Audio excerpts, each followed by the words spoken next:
Okay, so I looked into it. TT1 is right. How do we go about fixing this though? First, we have to talk about Terran hotkeys for a moment, or just hotkeys in general in StarCraft, okay? So here's what you have to work with in StarCraft 1. So you have the F keys, F2 through F4. Okay, those are your only positional hotkeys. Very, very important keys to take into consideration. Those will jump you to various positions. They cannot be rebound anywhere. That's where they are. And then you also have 1 through 0. This also cannot be rebound anywhere. StarCraft only got changeable hotkeys with Remastered, so that's just what it is. You don't get to change any of those. Those are the keys you're going to use. So let's talk about hotkey layout for a second. So generally, the way that I do it is on the early game, F2 and F3 are on my command centers, okay? So that will allow me to jump back and forth between those really quickly. You can do things like transfer workers, or you can run from reaver drops, that type of thing very, very quickly with those. My 1 and 2 hotkeys are units and scouts.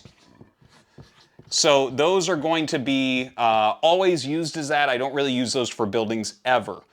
All right, 3 and 4 are my first 2 CCs. Now, most Terran matchups, you're actually going to get very close to the amount of SCVs you want for the entire game off of your first 2 command centers. Generally, when you get a third base, if it's at a reasonably quick speed, you are going to still have to make like a few out of there, but not too many. Maybe 2 rounds, maybe 3 rounds of workers, but most of them will come from those command centers. Now, my production is generally going to be 5 through 7 for the early game. So this is just like factories, Raxes, whatever it might be. And then basically 8, 9, 0, those are scans. And that is like always the case for, I think every single Terran in the world uses 890 as scans. It's something that you just always have to have hotkeyed. You have to be able to scan very, very quickly. So there you go. Now, the problem that I have probably the most right now is in some situations where I'm not moving quickly enough between command centers and army production. So basically, later on in the game, I will switch up what my F keys are doing. Like after that very initial phase, I'll go F5, okay? And that's going to be on my production. And my F2, or rather that's F4, sorry, there's no F5. F2 is going to be rally.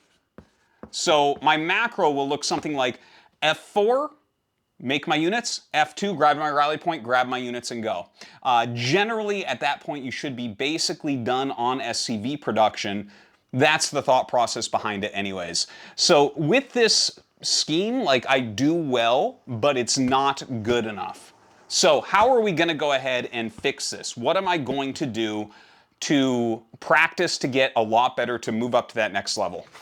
Here are my ideas, okay? First off, 5 as the macro hotkey. That means that my actual, on my keyboard, 5, which I normally have on factories that I did mention here, right? This is like a production hotkey for me anyways. I'll utilize that to jump back to the production cycles. So it'll try to be like a central building that I'm utilizing, and I'll hit 5, 5, and it'll recenter me there, and I can hit out my macro cycle. The F keys. Now, this has been a big issue for me. I am going to keep them on the command centers until I'm maxed. Now, there is a little asterisk there. There are certain situations where that won't be the case. Like if you happen to go into an all-in, you have like a really damaged economy or something, you're just going, we may switch that up. Also, Terran vs. Zerg plays a little bit differently. You almost never max out in Terran vs. Zerg. It's just not a very common thing, and you don't hotkey your entire army, even if you do, unless you're against crazy Zerg, whatever. Anyways, it's some very specific situations where we'll be ignoring that. But this is probably one of the more important things here, is keeping those F keys on the first 3 command centers. F2 on the main, F3 on the natural, and F4 on the third base, so I can quickly transfer SCVs and continue to produce them throughout the game. And then this is something that TT1 pointed out. I have to agree with him. I started testing this scheme just a little bit, and it was really hard to switch over. We're gonna reduce my scroll speed like all the way down just about, because I'm fighting against 28 years of muscle memory where I'm used to scrolling around quite a bit. And if I make that scroll speed where you're pushing your mouse against the edge of the map really, really slow, then I'm naturally just not going to be able to do it. I'll start doing it in game and it will be a reminder. Okay, there you go. Go back to your hotkey usage only.